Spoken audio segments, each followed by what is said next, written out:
The podcast you are about to listen to contains at least one of the following: strong language, disturbing topics, abusive opinions, generally things that aren't appropriate for little kids or overly sensitive people. So, if any of that stuff's going to get your nose out of joint, this is your chance to turn it off.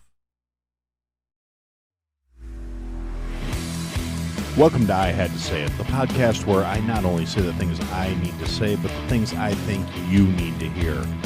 And your feelings, they're not a factor. This episode is brought to you by Bumble, who says Valentine's Day is just for couples. Just because you're not in a relationship doesn't mean you can't get out there and live your best love life. That's where Bumble comes in.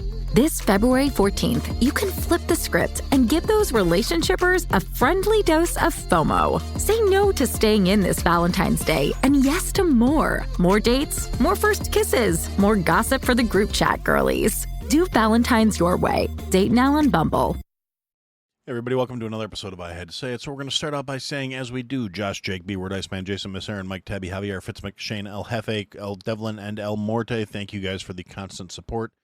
I adore you all. You are wonderful people. If you want to be also considered a wonderful people, all you got to do is go to ihadtosayitpodcast.com, click the link, go to the Patreon, sign up to be a member, support the show. Okay, that's enough shilling out of me. Okay, so housekeeping. We're going to start out with the announcement that the scavenger hunt list is officially up as of the drop of this episode. You can go to ihadtosayitpodcast.com, click on the tab that says scavenger hunt. It will take you to a page. It has a bunch of questions. What you do is you take those questions and you go to the podcast host of your choice and you find the episodes that pertain to answering those questions. You answer the questions. Some of them are older episodes. I broke them up by the first 3 seasons to give you that much information. And from there, you're going to have to figure it out. Look at the descriptions. Look at the titles. Figure out where the information is that I want the answers for these questions. The first person to successfully complete the entire scavenger hunt list and get me the answers will win a prize pack of stuff from Mad K Studios that Ken Madden very generously donated to the show. There are calendars, signed prints, coloring books. It's awesome stuff. I highly encourage you guys, if you haven't gone and checked out his website, madkstudios.com, go do it. The guy's artwork is amazing. He's a cool dude. And he's supporting the show, and he did something really awesome that he had no reason to do other than the fact that he wanted to be cool, and I'm trying to pay it forward, so you guys get on it. Whoever gets the answer to me first gets a pack. You're going to get a print, a coloring book, and a calendar. The other stuff will be distributed to the runners-up, okay? So there will be a calendar, there will be a print, and there will be a book. So, clock's ticking. Tick-tock, motherfuckers, get on it. So you fill out the answers, you email your answers to ihadtosayitpodcast@gmail.com. I will read them. The winner will be announced, and then, of course, you're going to have to DM me with your address and stuff so I can know where to send it. So you're going to have a little faith in the fat man that I am not going to do anything inappropriate with your address, and I will just send you your winnings and be done with it. So with that out of the way, let's get into it. 2024 is shaping up to be a hell of a year, and it's only the second week of February. Jesus, Harold, tap dancing Christ. The first week of February has already been a massive shit show. There has been some globally shaking shit going on. I mean, it may not seem that way at first glance, and when I talk about it, it may seem very casual and like, oh, well, this is just, business as usual in these fine United States. But the implications and the far-reaching impact of a lot of this bullshit is going to be next level. It's going to be we're in a tier, and this is my tinfoil hat side coming out, I guess. But these are like make or break times. These are things that are going to have impacts that are going to ripple throughout the next generation of history, to say the least. And maybe I'm overselling it. Maybe I'm being melodramatic. Maybe it's all just going to be business as usual. But it really doesn't feel that way to me. So one of the first things that I really want to talk about that happened this week was, unless you've been living under a rock, you are probably already aware. And if you're listening to me, I like to think most of my listeners don't live under rocks. Or if you do, how are you getting your signal and how are you downloading these episodes? But hey, thank you for listening from wherever you're living under a rock. But So this week, Tucker Carlson, whom I have to admit I have gained so much more respect for since he left Fox, or, Fox left him, but yeah, that worked out really fucking well for them, didn't it? He had an interview with Vladimir Putin. Now, I've watched the interview, or most of it. I kind of did wind up kind of skipping through little bits of it, so I might have missed some stuff, but it's like almost 3 hours. It's really long. and he, like, obviously Putin had to use a translator, and Tucker asked some really relevant questions, and Putin basically came in and strong-armed the interview and was like, yeah, no, I'm going to show you who he's standing up in this meeting, and it ain't you. This is my house. And, I mean, Putin came off every bit the fucking former Soviet social intelligence asset that he happens to be. And, came in, owned the room, very competent, very confident, very on point, very knowledgeable. Knew what he was going to say, had a half-hour history of why Russia was invading the Crimean Peninsula of Ukraine, going back to like 680 or something like that. I mean, like hundreds of years of history. It was really kind of refreshing to see a world leader, even though I'm not a big fan of the guy. I'm not like, yay, Russia, pro-Putin or whatever, but the guy's got his shit together, and he's been running that country for a couple decades now, and he's managed to keep things, keep their shit together, even though there were a lot of misconceptions about quality of life in Russia and things like that, and what it's like under the Putin regime. But ultimately, like I said, the guy's got his shit together. That's one thing that, you could take away from this interview. You could see the guy comes in with a commanding presence, takes over, dominates, answers the questions that in a no-nonsense, curt, very kind of like, this is what it's going to be, and whether you like it or not. Said a lot of things. There was a reason so many people were losing their shit that Carlson was going to talk to Putin, because they knew he wasn't going to just toe the standard mainstream media line. He wasn't just going to put out the spin, and I'm sure the Russian intelligence community had a certain degree of influence over how this was presented. I'm sure there was some talks before the cameras were rolling or after the cameras were rolling where they kind of said, this is how it's going to go if you want this interview. But, the guy made really solid points. He said, and Tucker asked questions. Do you have any intentions towards Poland? Basically all the shit every fear-mongering fucking war hawk in Congress right now is trying to say is going to happen if we stop funding Ukraine. Was addressed by Tucker Carlson and rebuffed and refuted by Putin. Putin says, I have no intentions of doing anything to Poland unless they attack us first. That Poland has nothing he wants. The guy didn't maintain control over this country for 20 plus years by being fucking stupid. He doesn't have aspirations of empire. He doesn't need to expand the borders of his country. His country is already fucking huge. It's one of the biggest land masses on the planet, if not the biggest. As I'm recording this, my brain's a little fuzzy. I've been sick and finally broke down and went to the doctor. And tangent here. Broke down, went to the doctor. Yes, sinus infection, inner ear infection. Here's a bunch of antibiotics. Hopefully it's not viral and this will knock it out. And I'm feeling better, but I'm still not 100%. So brain a little fuzzy. Facts might be a little wonky because a lot of this is off the cuff. And my notes are they're very much an outline as opposed to actual like deep thought notes, because I tried listening to the interview. I was not in the best state of mind at the time, and I got footnotes. But yeah, ultimately Putin said, I have no interest in empire. I have no interest in expanding the borders of the country. I only want to protect what are a bunch of ethnic Russians that are in this peninsula that has traditionally been part of the kingdom, part of the country, and they have been actively being attacked by Ukrainian, basically Nazis. And realistically, for anybody who doesn't get their news off of whatever happens to be hot and current and actually remember stuff, yes, this came up in the past.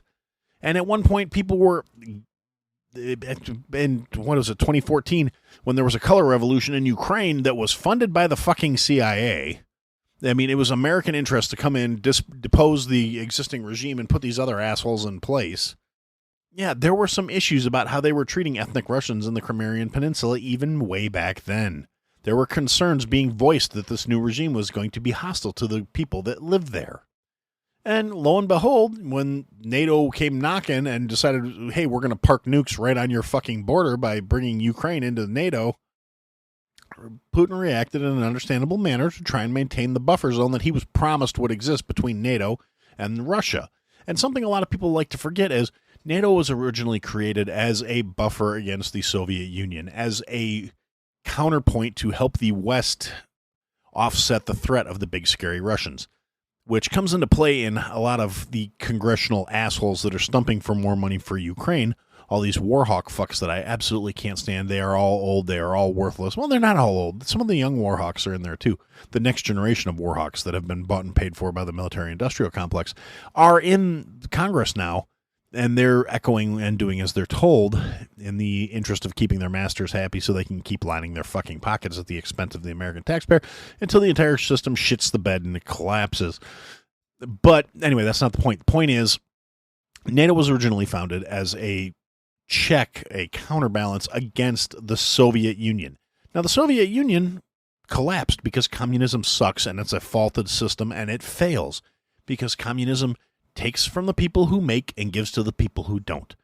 That's the nuts and bolts boiled down. You dumb college motherfuckers that are out here saying, well, that wasn't real communism. It has failed in every civilized country it has been tried in, period. All the assholes that are bemoaning the evils of capitalism and how capitalism has all its shortcomings fail to understand, because they lack basic cognitive skills, that those shortcomings are directly tied to government interference and overregulation in the open market. True capitalism is generally more efficient, cheaper, better for economies. It works better. Every single communist and socialist program depends on a capitalist environment and a capitalist economy to support it, because otherwise nothing is created and it's just taken and distributed, and eventually everybody loses their motivation to do anything and the system falls apart. We're seeing it happen real time here as the fucking lefty socialist assholes get more and more control and more power and more programs in place. We're watching an economy fucking tank because they have unsustainable governmental spending at the taxpayers' time. We're already like 3 generations in fucking debt, and the way things are going, either things are going to collapse or that's pretty much fucking it.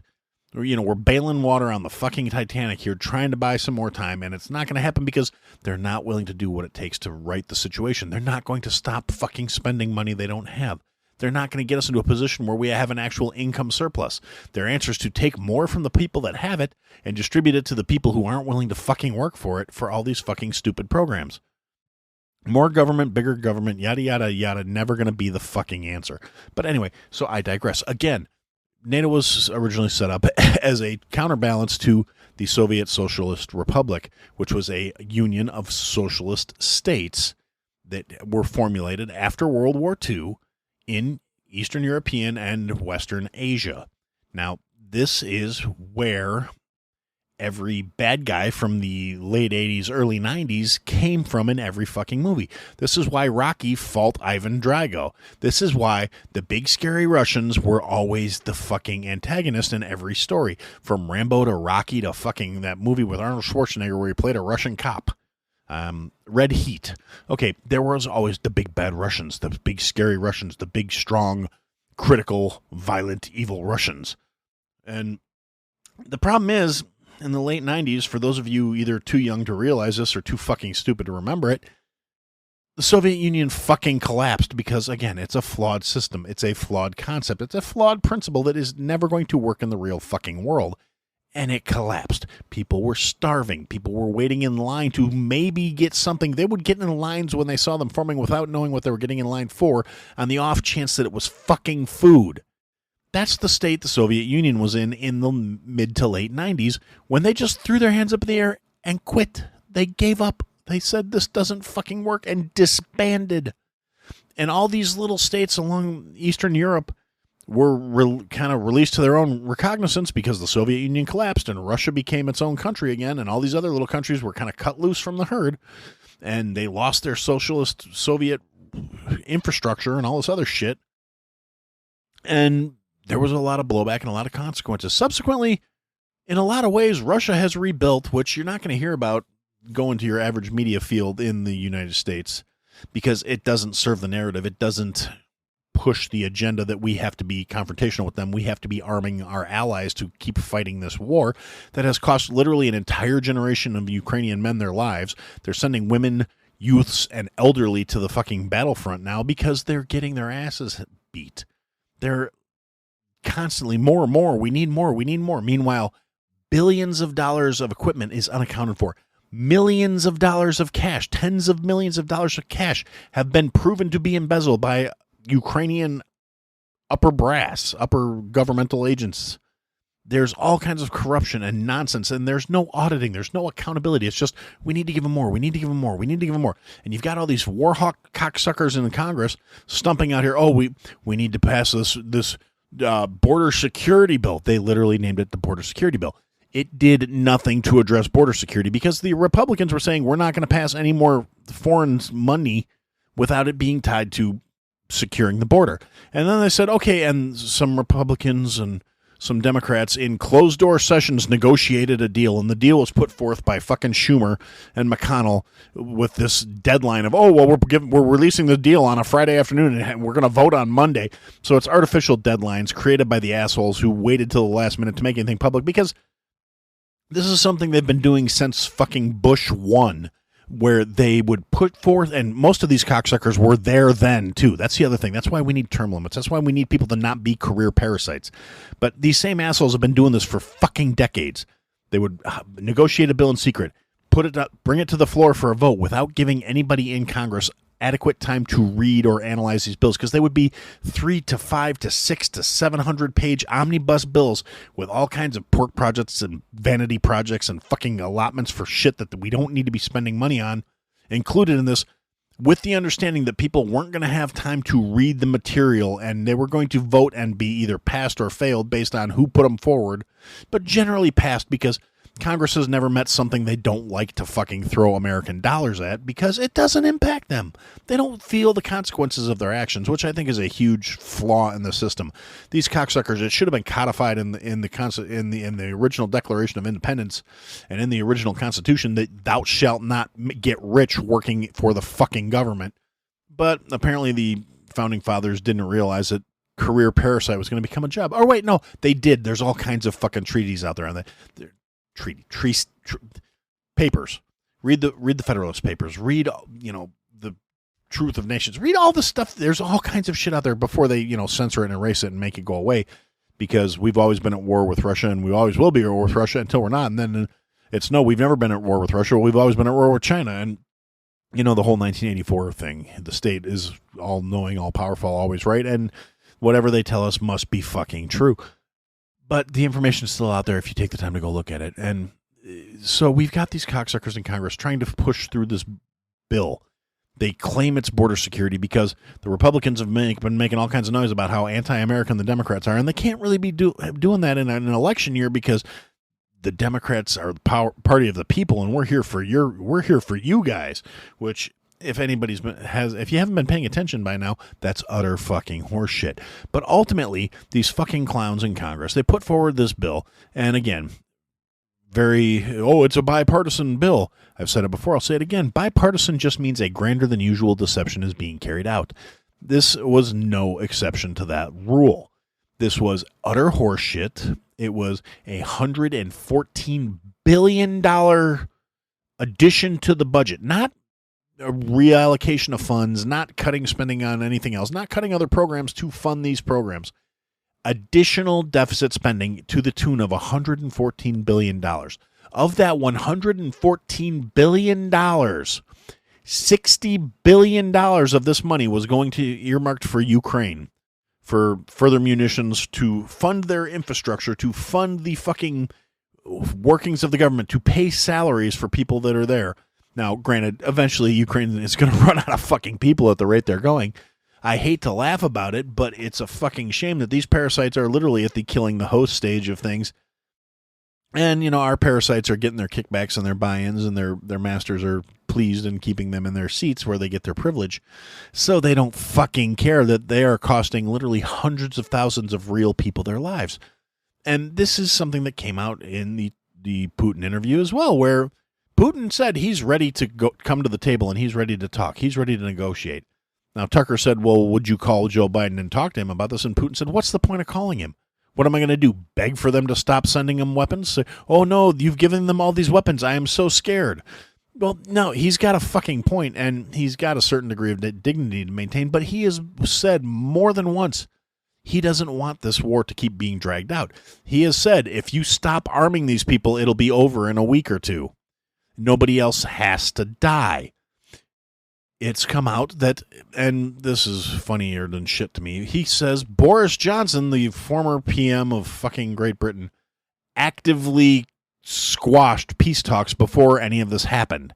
Came forward and told Ukraine, you don't have to do this shit. You let us worry about it. We'll defend you.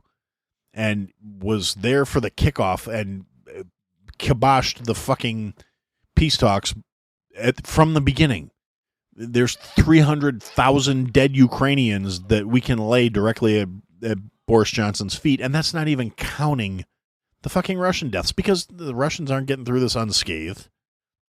I just don't have people in my ear constantly screaming about how many dead Russians were involved in this situation, whereas since I am based in the U.S. and I have American media constantly telling me about how many dead Ukrainians there are, I can kind of pull that number to the top of my head quicker, which should tell you something about the state of the reporting on this, because it is completely biased. If you're listening to mainstream American media, you are only getting one side of the story. You are getting the party line.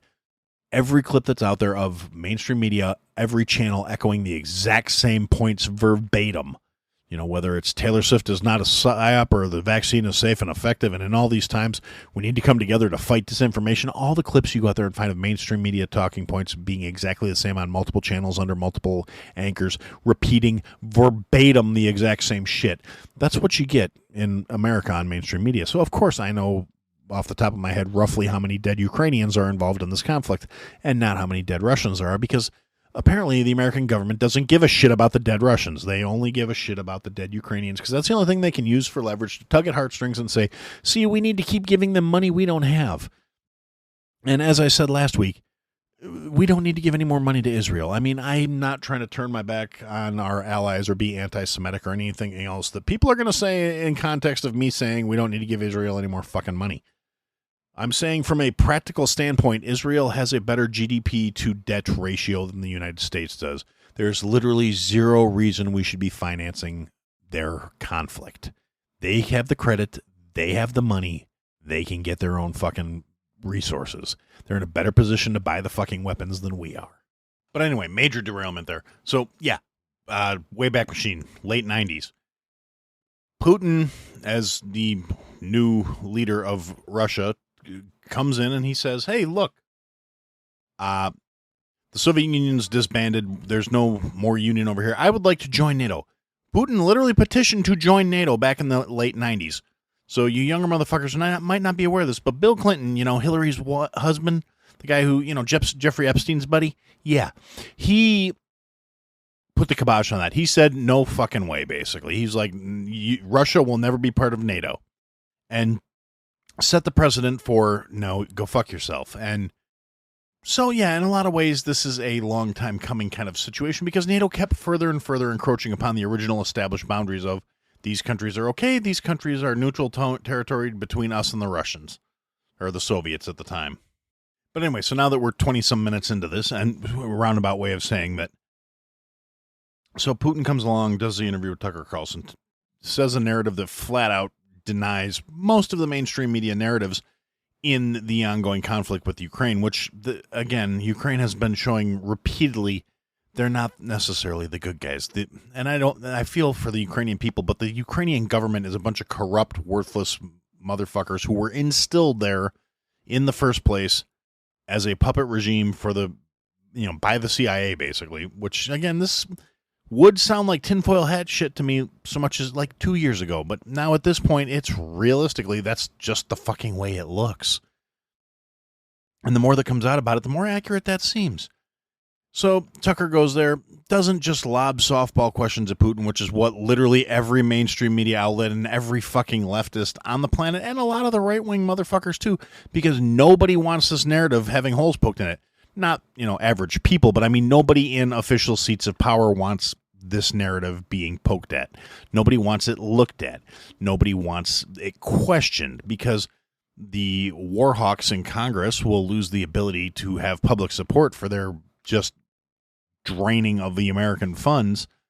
The hyperinflation, because every time the Fed agrees to just print more money out of thin fucking air, the debt goes up, the value of the dollar goes down, and we become fucking poorer.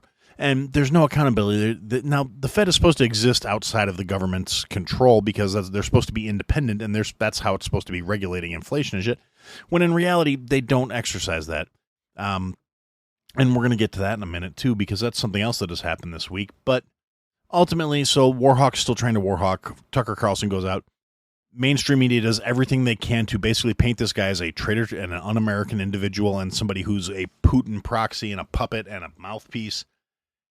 And the interview drops on X, Twitter, and on Tucker Carlson Network website. And within a couple of days has 160 million plays. That literally blows everything else that even slightly compares out of the fucking water. Every media outlet in the same time frame, every story, every agenda, everything put forward doesn't stack up. Now, you compound that by, in the course of this week, we also get a report coming out from the special prosecutor looking into the Biden situation with his not even alleged, but verified mishandling of classified documents, breaches of security, lack of, basically coherence or cohesion in his thought processes. All the documents he took from the government when he was vice president, stored them next to his Corvette in his garage at home, disclosed classified information, which he did not have the right as the vice president to remove those documents. He did not have the right to disclose the information because he was only the vice president. He didn't have that authority. Whereas everybody wants to, the same people that are defending him doing it are the ones that were screaming and having a fit about Trump taking documents. And the documents Trump took, he had the authority to declassify before he took them. And more or less, since he obviously didn't wind up in jail for it, regardless of how hard they're trying to get him, he apparently didn't do anything that was technically wrong. Nothing was found to be compromising the security of the country, and nothing really came of that except for a giant nothing burger. The shit Biden did was actually found to be the exact opposite. The report drops, or at least excerpts of the report, I don't know if the whole thing's actually out there. The parts I've seen of it basically said, yes, Biden did these things. Biden violated federal law. He discussed the classified documents and things that were matters of national security with a ghostwriter working on a book for him, showed him the documents that he was not legally entitled to have, and referenced different things going on in Afghanistan at the time under knowledge he had as the vice president that he was not authorized to disclose, definitely not to a ghostwriter with no fucking security clearance. But the special investigator report basically said, we're not going to prosecute him because he's a well-meaning old man with memory issues, and he's cognitively impaired to the point where he wouldn't be able to mount a sufficient defense because of his failing memory. So basically they said the man's too incompetent to stand trial for felonies he has committed. They admitted that he committed the crimes, but they're not going to charge him because he's too incompetent to mount a defense because his memory is failing.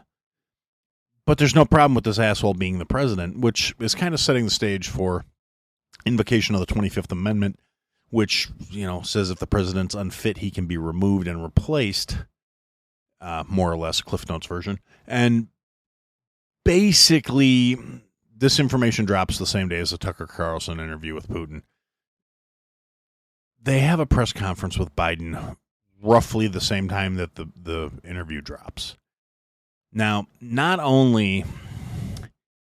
So this document comes out during the day. They kept Sleepy up past his bedtime, which if you've had to deal with anybody who's in early stage dementia situation, if they're off their schedule and off their routine, they get exponentially fucking worse. And whatever chemical cocktails they were pumping into Biden to keep him fucking lucid, or lucid adjacent anyway, I mean, they've been showing signs of not working so well lately anyway, but maybe they've just been weaning him off him because whatever they were supposed to give him, they really fucking didn't. Because he was showing all those classic signs of somebody in early stage dementia. He was confrontational, he was angry, he was hostile. And literally his handlers and the people that have been protecting him up to all this point basically took the leashes off the fucking media for this press conference.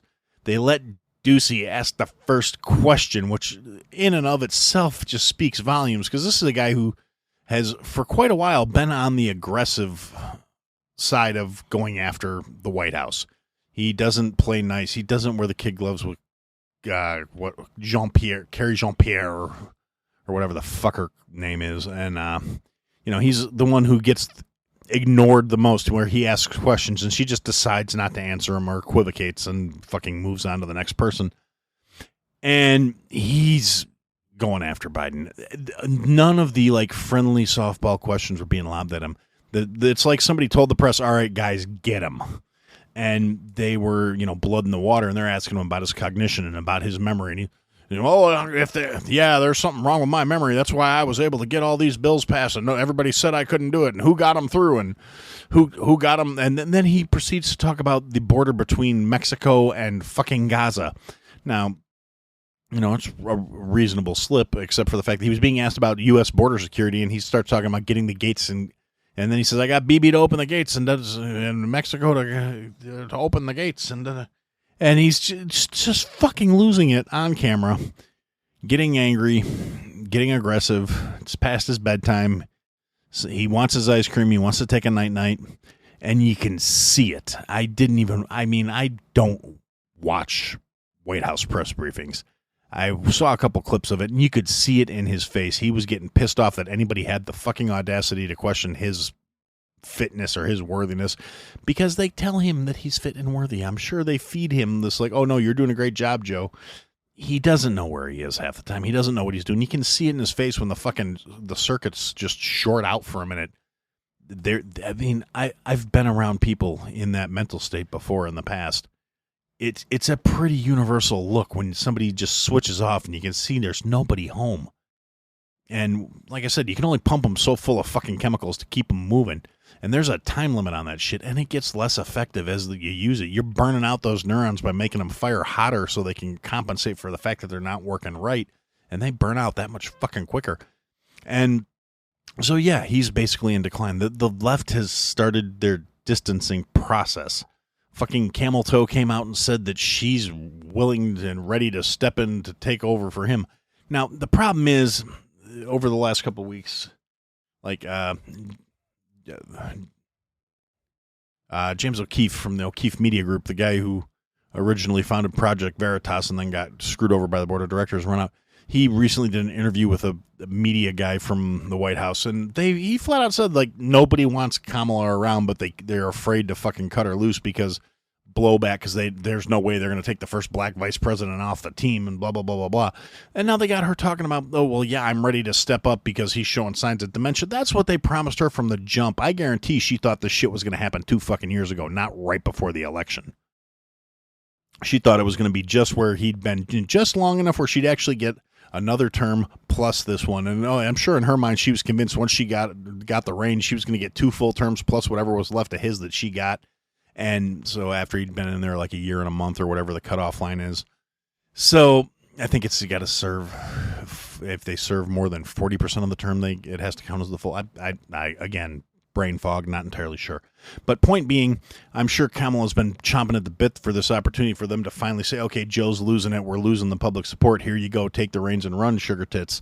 But the problem is she's a fucking idiot. She's an imbecile. She has zero charisma, zero personality. I don't know how morons try and defend her when she cannot speak. She is not fluent. She don't talk real good, and she ain't got no kind of good personality. She's just dumb and talk in circles because she's trying to be smart. And I can say that with the most hicky hillbilly approach to talking, and I still come off sounding more intelligent than her, which should tell you things. She is not a leader. She does not inspire confidence. She's not the kind of person that inspires greatness. She is a fucking, I blew my way to the top DEI, diversity hire. She was given the job to tick boxes and get credit with the fucking weak-minded motherfuckers who think that somehow enhances someone's value.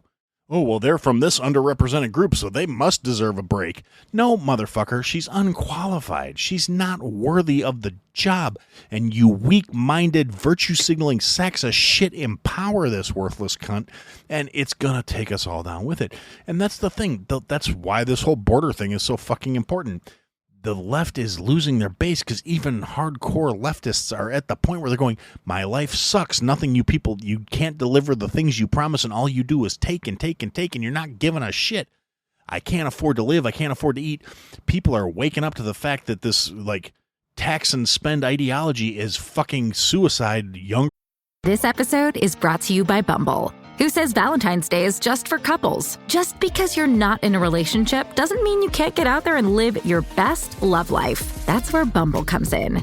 This February 14th, you can flip the script and give those relationshippers a friendly dose of FOMO. Say no to staying in this Valentine's Day and yes to more. More dates, more first kisses, more gossip for the group chat girlies. Do Valentine's your way. Date now on Bumble.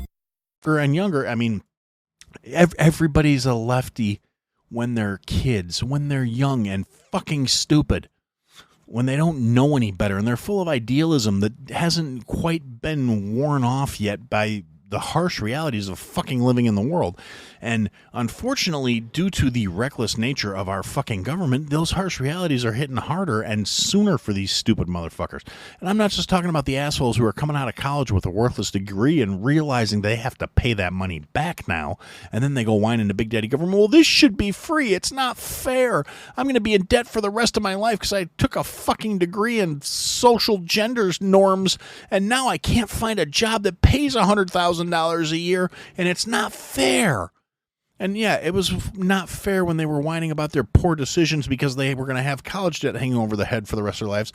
But now, thanks to the government's reckless spending, the ridiculous printing of trillions of dollars out of thin fucking air, their money is worth less. They can't get jobs that are paying what they want. You can't even get a job in fast food anymore that's going to let you have any kind of life. I mean, there was a time, and it wasn't a great life, but don't get me wrong. When I was in my late teens, early 20s, if you were working at like McDonald's 40 hours a week, making $7.25 an hour, yeah, you weren't going to have a great fucking life, but you could get a roommate or two and get an apartment and move out on your own and do your own shit and figure out what you wanted to do with your life while you were working at fucking McDonald's. You weren't looking at McDonald's as, I'm going to work here for the next 40 fucking years and I need to be able to raise a family on my McDonald's. Well, you were saying, this is what I'm going to do till I figure out what the fuck I'm going to do. And you could, I mean, it wasn't a great life, but you could get by. You could manage. And then, you know, with more regulations, more social programs, more government needs to pay for this, that, and the other, all of a sudden, your taxes go up, your value of your dollar goes down because they're increasing the money supply without increasing anything to back said money supply. And next thing you know, you can work 2 full-time jobs, still not have enough money to do more than pay your rent and maybe buy some groceries. And that reality slaps home and you go, hey, why is the government taking so much of my money when I don't get dick for it? Why is there so much less value behind my money? And you get these delusional fucks who will jump on board they will grasp at any fucking lifeline you throw them to avoid giving up their ideals, and that stupid, ignorant, ideological stance of, well, no, we can do all this if we just let the government fix this and fix that. So they will blame corporate greed. They will blame greedy billionaires who aren't paying their fair share, but they haven't quite gotten to the stage yet. And I see more and more young people who are actually getting there. Like, they're so fucking close. Multiple podcasts that I listen to, I'm not going to name any names here because I'm not trying to call anybody out and hurt anybody's fucking feelings, but multiple shows that I listen to, and it's younger people. They're mid to late 20s, that ballpark. To me, I'm sorry, all due respect, I know you're adults. I know you're starting your lives as young adults. To me, you're still fucking kids, because my kid is in his mid-20s at this point, which makes me feel like an old bastard to say it, but let's face it, I'm a crotchety old bastard at this point. My kid's in his mid-20s. My kid's fucking awesome. I'm so proud of my kid.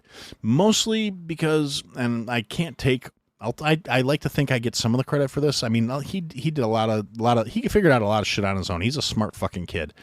He really is. And maybe I could be a better dad and tell him that on a more regular basis. But ultimately, at the end of the day, I'm really proud of the young man he's become. He's made a lot of really good choices. He's made a lot of good decisions with his life. He's got a good heart. He's got good ethics. He's not afraid to work for what he fucking wants. And yeah, sometimes shit sucks. Sometimes dumb shit happens. Sometimes I still got to remind him, hey, bro, your share of the phone bill's due. It's due on the same day every month for the last 10 fucking years. And yeah, I need your cut because, you keep getting new iPhones. And to his credit, it's not like he gets one just because the new iPhone came out. It's usually, yeah, my phone won't fucking charge anymore. I got to get a new phone. He's as thrifty on that stuff as his old man is, and I'm proud of him for that too.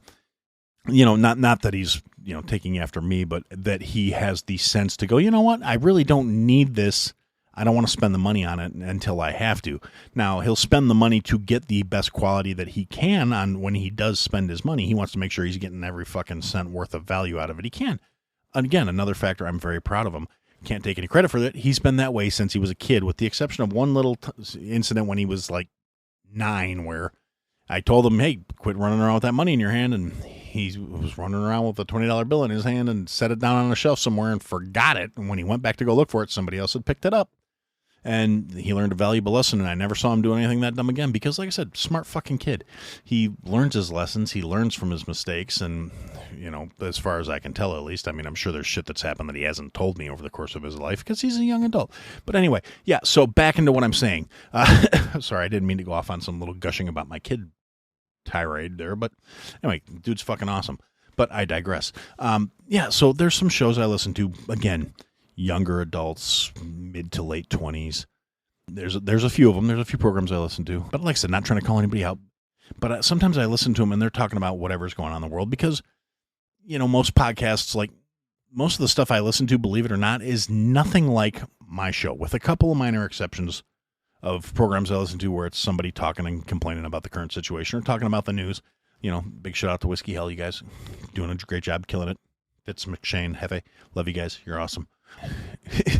But they're more closely aligned with kind of my thing, except for I'm up here just venting my spleen and ranting about this shit, whereas they actually look at the news analytically. And if you're not listening to them, you're missing out. Go check it out. I digress. Most of the shows I listen to are either other crotchety middle-aged dudes like myself that are going off on whatever particular topic they're going off on. But most of the shows do have a theme, and they're specific to X, Y, and Z. Whereas I'm just kind of ranting about whatever the fuck happens to be stuck in my craw at the fucking moment. But even the shows that are thematic, they have a concept, they have an idea, they have a framework. The vast majority of them, reality still bleeds into the frame sometimes. Conversations come up where, like, oh, by the way, did you hear about X, Y, and Z? We need to talk about this. And some of these younger motherfuckers are giving me a little bit of hope for the future. They're Gen Zs, and I think Gen Zs are by and wide fucking retarded because they don't want to listen. They want to assume that they're younger, faster, and smarter, which, again, is indicative of the age. Everybody, when they were in their 20s, thought people in their 40s were full of shit. I'm assuming that because as a Gen Xer, I didn't really start appreciating my parents' perspective until I was probably in my late 20s, where I went, it's amazing how on the stick my fucking parents were. Now, granted, I take a lot of issue with my own generation too, because I think I was a little ahead of the curve. Like, I hated teenagers when I was a teenager. I couldn't stand people my own age. I liked people that were older than me. And I respected my dad and his friends a lot more than I respected people of my own generation. And part of that is because we were raised to respect our elders. But the other part of that is I just kind of saw where they were coming from a little bit more. But at the same time, I really didn't appreciate my parents' perspective on life till I was in like my late 20s myself, dealing with being a father, dealing with having to have a job with benefits so I could make sure that my wife and kid were taken care of where if something happened to me, I knew I had enough life insurance where they would be okay for at least a few years until they could figure shit out. Where if my kid needed to go to the hospital, we were going to be able to do that because I had good insurance. I had enough money set off to the side. Like, we didn't have lavish luxury when he was growing up. We didn't have lavish luxury. Shit, I don't have lavish luxury shit now. By a lot of standards, I have to remind myself I'm doing better than a huge percentage of the world. So I really don't have any right to bitch. But, I'm not in the top 1%. I'm not in the top 10%. Shit, I'm barely middle class at this point, and that's declining quickly. But ultimately, I'm grateful for what I have. I appreciate that I have more than I need. And if shit goes sideways, I'll be able to get through it. I'll be able to cope, and I'll be able to deal with it. Back to the point of, man, I'm getting distracted a lot this week. The point is, so I hear these shows with these younger motherfuckers, and they're talking, and I hear them talking about something current that's going on, something that's significant, something like the politicians that are steering this country into the fucking ground, the people that are on a global scale trying to basically say, if you are not one of this tiny little minute percentage of the population, you exist to serve us, you shall own nothing, you shall eat the bugs, and you shall be fucking happy because that's the only way you deserve to be alive. And we need to decrease population to keep the planet alive and blah, blah, blah. Every other nonsensical, eugenicist-based, ridiculous fucking concept that comes out of these elitist cocksuckers that it really bears no bearing in reality. It's not based in reality. It's based in flawed science and ridiculous ideology that somehow makes them think they're better than everybody else and they deserve more, and the rest of us are here for their convenience and their enjoyment and their edification, and they have some sort of right to lord over us. And I'm part of me really waits for the day where the great unwashed masses realize that there's only a few of these motherfuckers, and frankly, we could swarm them any fucking time. And we just haven't yet. And I'm saying yet because am I actively going to call for like insurrections and uprisings against the global elites? No, I'm not. I'm going to let the fucking nutballs in the tinfoil hat guys do that. But would I be heartbroken to see it? Not on your fucking life. But so I hear these younger people and I hear them talking and complaining about these situations. And then I hear them and they get so close. They're almost fucking there. Like, there's enough hope in my coal black heart that they're so close. They almost get it. They almost figured it out. And then they'll say something just so inexorably dumb. So that's why we need to elect so-and-so. No, that's why we need to pass this law. No. You almost had it. You almost got it. You almost realized we need less of these cocksuckers, not more. We don't need to give more power to the right people. We need to make it so no matter who's in there, it doesn't matter because they don't have that much fucking control on your life. The person who's the president shouldn't be such a big fucking deal because they shouldn't have that much impact on your day-to-day life. The quality of your life should not be a life or death battle between good and evil for every fucking election because they shouldn't have that much control in your life. They shouldn't have that much say-so in your life. And the more power you invest in them to try and make the people you don't agree with not a threat to your way of life, the less of your way of life is going to be around when the pendulum swings back. So all that is basically to lead up to my next thing that I want to talk about, which is the border security bill that was put forth by the worthless cocksuckers that I was just referencing. Now, the ongoing stance has been the Biden administration for the last 3 years has been denying there's a crisis at the border, actively opening the border, raising the razor wire, everything we talked about with the whole Texas standoff against the federal government, saying we're done with this shit. So the congressional parasites that I mentioned put together this border bill, has fuck all to do with securing the border. Again, billions of dollars, tens of billions of dollars for Ukraine, billions of dollars for Russia, to fight Russia. There are another like $17 billion for Israel to buy weapons for their conflict with Hamas. Another, I think it was $4.5 billion in aid to Gaza. So literally financing both sides of the fight, because anything we give to the UN is going to wind up in the hands of Hamas because that's how they've been financing shit for years. It's not that people are actively going, here, I support terrorism, have this money, and do bad things to the Jews. There are people doing that, obviously, as well. But there is a case of everything we give to UN to help the people of Gaza, the Palestinian people, gets taken away and funneled into this conflict. So financing both sides of that conflict, financing the war in Ukraine. Then the next largest chunk of the money that came out of that proposed bill was to go to sanctuary cities to help offset the costs of all these illegal migrants that are being shipped to them via Texas, going, we're done with these assholes, we're not keeping them here. You take them. You want to be a sanctuary city, you want an open border, welcome to the party, pal.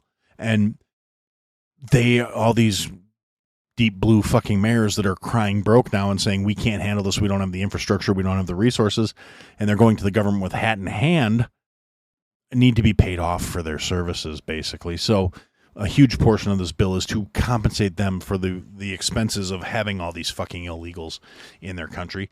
And then we get to the part where it's supposed to be, about securing the border. And they allow for they have to have days with 5,000 migrant encounters. And we talked about this.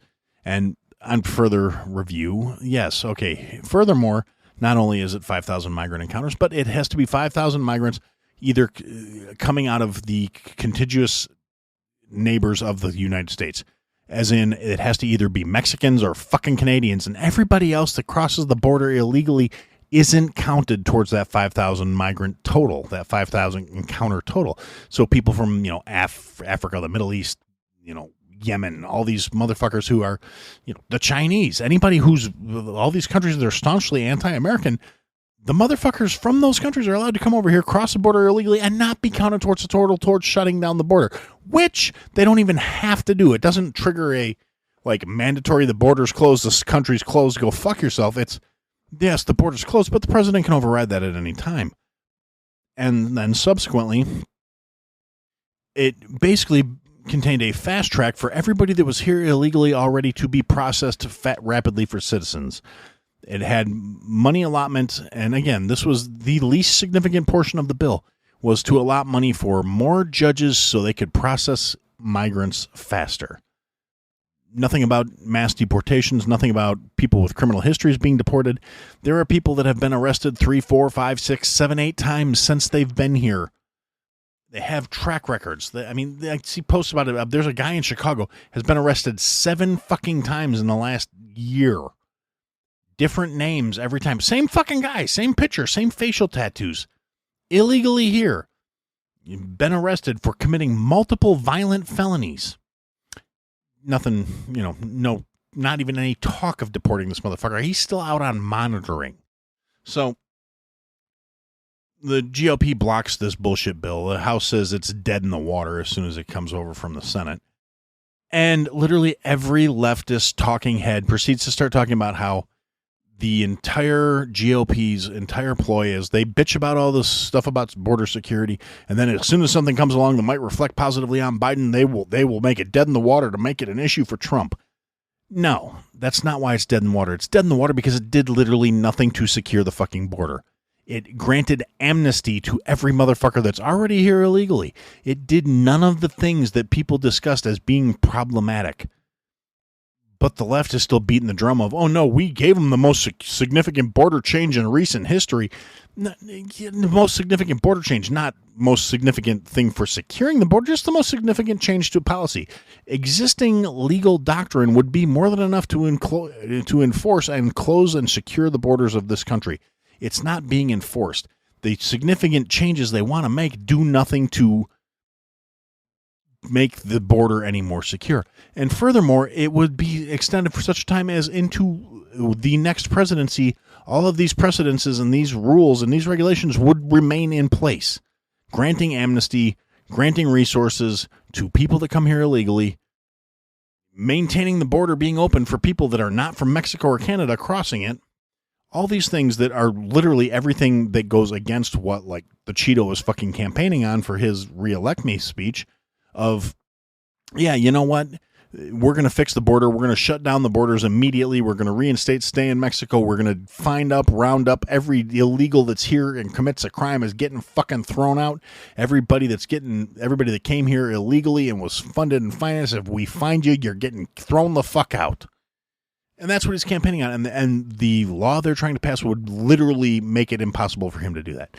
And the Democrats in Congress are not even fucking around. Every bill they're proposing at this point has some sort of trapdoor clause in it where if he tries to undo any of the policies they're putting in place now, he will basically be impeached, because I'm pretty sure they're convinced he's going to win the next fucking election. I don't think they can cheat hard enough to keep him out this time. And I'm saying that with accuracy because a report also came out, an assessment based on mail-in voting and all this, a bunch of other stuff, that basically said, yes, you know what, you guys were right. Trump did win the 2020 election because all of this stuff is so insecure and blah, blah, blah, blah, blah. And, of course, in mainstream media not covering it, little blurbs here and there. And I don't trust the right-leaning media any more than I trust the left-leaning media to be unbiased. You know, you got to read them both and find the truth somewhere in the middle. But the problem is we're not getting different narratives on the same story from two opposing sides. We're getting one side covers X and the other side covers Y, and never the twain shall meet. So it's basically everybody's trying to screw everything else. And basically anybody that, you know, even stands a chance of upsetting the apple cart, they've got their sights on. You've got, you know, I don't know. Honestly, I don't know how people can think this is any kind of a viable candidate. You got fucking worthless ass Nikki Haley, who is basically, like I keep saying, is she's right-wing Hillary. She's running the exact same playbook.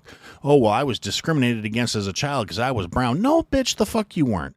We've seen your grade school pictures. You were one of the lightest complected motherfuckers in that school. You went to school with a bunch of black kids. I don't see how you were discriminated against for being brown.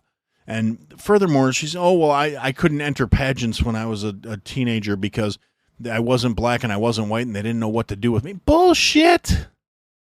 It's not the fucking 50s, bitch. That was not the case. We're close enough to the same age where I can say unequivocally, bullshit. That's not how things worked when I was a teenager, and we're close enough to the same age where, bitch, you could have done it if you just weren't pageant worthy. The truth sucks. Suck it up, Nikki. And speaking of suck it up, Nikki, so we have the Nevada, is it the Nevada primary? Yeah, Nevada primary, I believe. Nikki Haley got the most points out of anybody on the ballot with like a whopping, I think it was 30% of the vote went to Nikki Haley. Now, the problem with that is the candidate that won the vote was none of the above. Literally, no one on this ballot got 60-some% of the vote. Now, because Trump wasn't on the ballot. He is the nominee presumptive. This bitch refuses to give up. I'm sure she's probably fleecing money from the fucking war chest because there's realistically, whoever's promising her you're going to get the nod is doing everything they can to make it happen. I mean, she's getting votes from Democrats and, you know, people like 70% of the voters that have voted for her in primaries have never either changed their registration or never voted conservative or never voted Republican ever. So they, but you know, she seems to think, oh, that's because I'm appealing to people. I'm the counterculture. I'm the non-establishment candidate. No, bitch, you are the establishment. You're a fucking war hawk. Your war chest comes from massive donors and the military-industrial complex. You're not the outsider. You're not the underdog. You're the fucking bad guy loser. I mean, I don't like the fucking Cheeto-dusted bastard, but he's a better option than you, and he's a geriatric fuck, too. I'm going to be saying the same shit about him if he gets reelected that I'd be saying about Biden. They're fucking too old for the job. They need to be somewhere fucking working on their golf game and eating fucking tapioca. But as long as we keep getting stuck in this lesser of two evils situation, and I'm not going to vote for either one of the motherfuckers, I honestly would be less upset with him. And he's a gun-grabbing establishment asshole, too. But he doesn't, you know, espouse a whole lot of my values. But honestly, I think he's slightly less bad for the country than what we have at the moment. He's still going to increase the size of government, but at least he wasn't out there picking fights with the rest of the fucking world. At least he wasn't a full-blown fucking war hawk out here looking for every excuse to fucking start a fight. And I don't know how well he'll deliver, but at least he's saying the right things. Like, no, we don't need to be loaning the rest of the world. I'm sorry, we don't need to be giving the rest of the world fucking money. He had said something over this weekend where he says, yeah, you know what? We're not going to keep funding every fucking NATO war out there. We're not going to keep paying everybody else's share of the fucking tab. If there's statistics are out there, 2/3 of the fucking NATO members aren't contributing their fair share of the cost. The United States carries 30-some% of NATO's operating expenses. And we finance everybody. We are giving money to fucking everybody with no expectation that they're ever going to pay us back. That's the thing. Nobody's talking about when's Ukraine going to pay us back for all the money that they've gotten out of us for this fucking war. You know how we know that's not on anybody's fucking mind? Because Zelensky came over here when he realized the fucking cash cow might be drying up, and he said, oh, no, we'll pay you back for this part of the money. No, you cocksucker, you should be paying us back for all of it. But that's not the intention. The world and the people that are doing this are treating the United States population as their cash cow. We are their fucking piggy bank. Our grandkids are going to be born into fucking debt because other assholes on the other side of the planet are funding their entire country on our income. And there's people out there that look at these things from an emotional standpoint. Oh, well, violence is wrong and this and that and the other, and you support this and you support... No, I don't believe America should be involved in anybody's fucking business except America's. I don't believe we should have military bases all around the planet. We got 700 some fucking military bases all around the planet. And you don't need 700 military bases to maintain freedom if you're not the world's police. That's not about maintaining anything. That's about empire.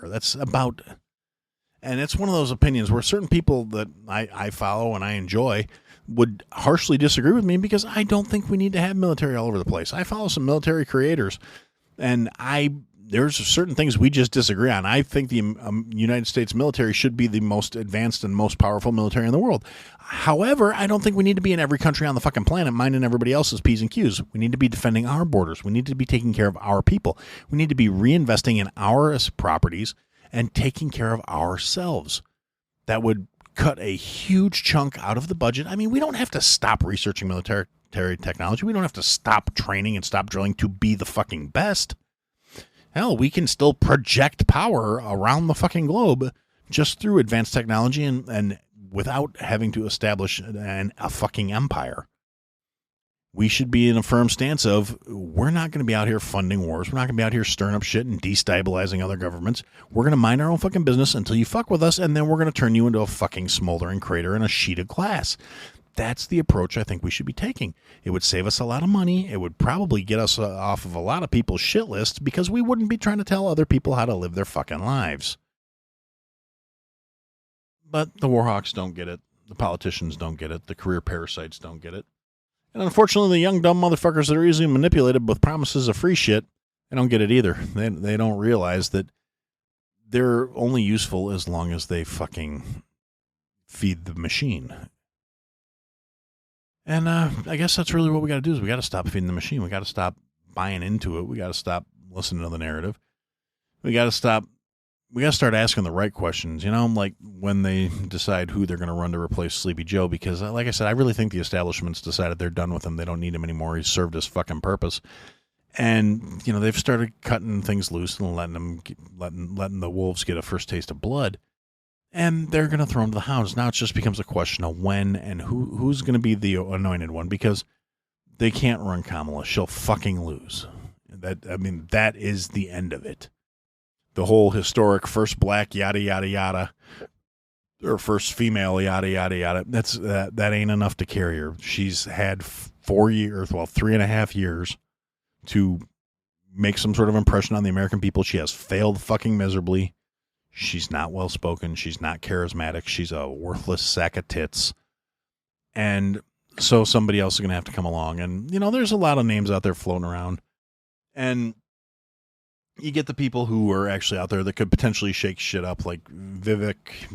They went hard against him because he's a little firebrand motherfucker, and he had a lot of ideas that were unpopular with the establishment. And he's got enough of his own resources to say, you know what, I can say this shit because you can't fucking shut me up that easy. And, but he wasn't going to get the nod.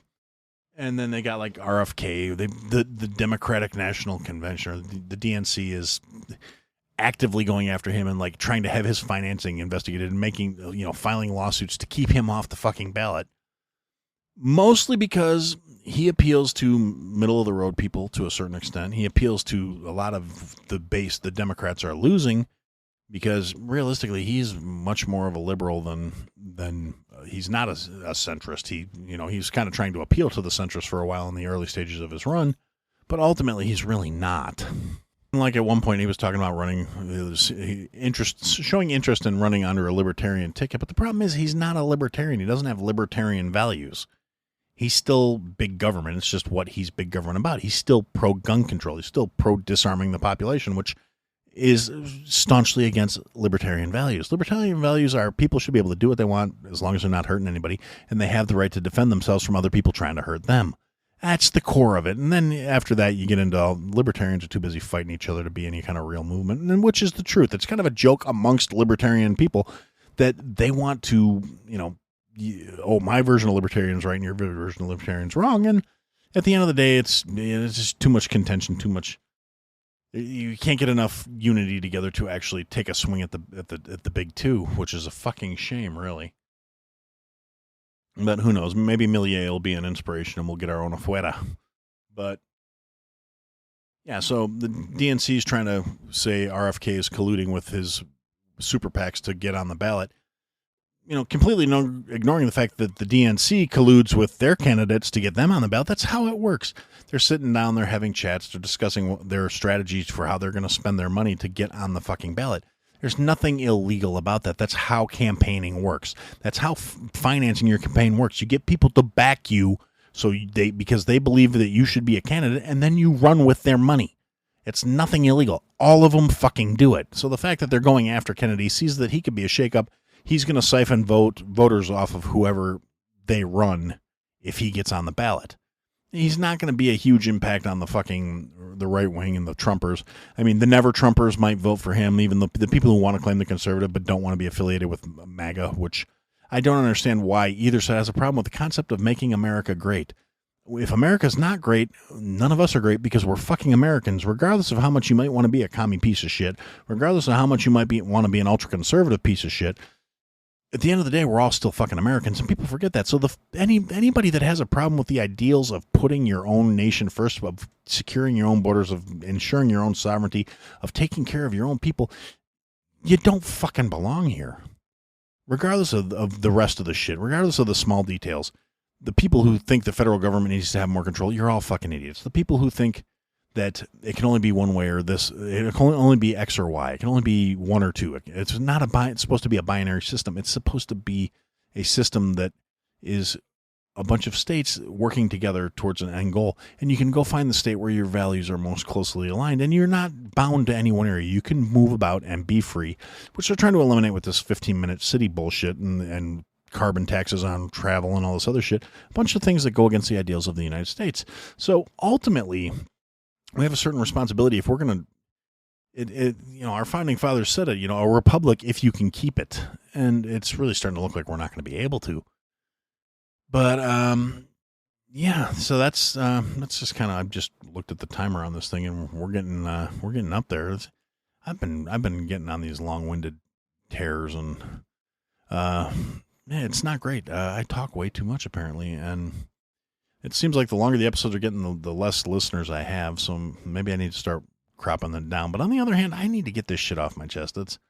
I love that you guys listen, but I would do this if there were two people tuning in. I would do this if nobody was tuning in because for me, it's a disconnect. It's therapy. It's decompression. It's a whole lot of things. And it's what I had to say. Thanks for listening to another episode, guys. If you liked what you heard, leave a comment, leave a review, leave a rating. Go to ihadtosayitpodcast.com, sign up for the mailing list, interact with the show. Click the links, sign up for the Patreon, join the Discord, come and interact, be a part of the show, buy the merch, support your favorite creator, or support me. Anyway, thanks for listening, guys. Till next time.